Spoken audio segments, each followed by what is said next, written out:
करता नहीं और अपना घरे प्रोग्राम करे नहीं जाए हमनी के अपन भैया के प्यार और आशीर्वाद लेवे बनी जा और भौजी के मुँह दिखाई करे बनी जा। बहुत ही अच्छा लगा था और बहुत ही अच्छा कलाकार गईनी है जाए। तो हम चाहम कि हमनी के हम और सर्वेश भी साथे गाई जाए। हाँ के चाहता कि सर्वेश भी गाए।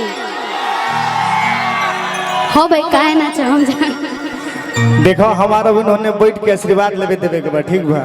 वो ठीक बा लेकिन एगो गाना आपके साथे हमार बहुत ही प्यार दुलार मिलल रहे। भैया सौरभ भैया सास कहुआ हक नहीं कहे।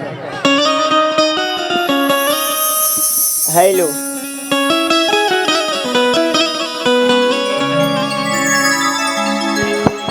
भैया तनी से पीछे हो जा थोड़ा सा भैया थोड़ा सा रिक्वेस्ट है थोड़ा सा बस रिक्वेस्ट है बाबू ना प्लीज प्लीज।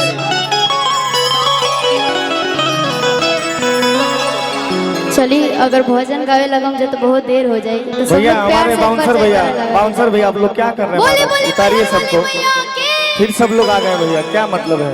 पंकज भैया सूरज भैया हमारे बीच उपस्थित हैं अम्बेडकर भैया दुर्गेश अम्बेडकर वाह सबके स्वागत है। दीपक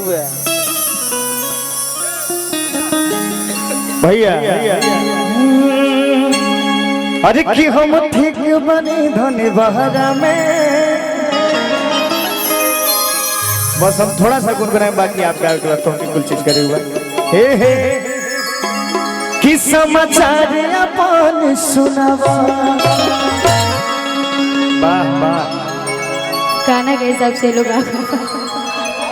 कि तू कैसे बाड़ू बेधनिया बहुत बेकार मुंह खोल के बतावा मेरा रोरा बहुत बिजी बने जी यही व्यस्तता के वजह से हमें बहुत गति होगा था। ए राजा जी जय हो कि केहू हमके फेकनी कहे आ केहू हमके कुखनी कहे आ कुछ कहे हो सैया अरे बाप रे ए सैया देवराता मन रखनी कहे आ सास कौआ हकनी कहे हो। आओ भैया बजा दो ए सैया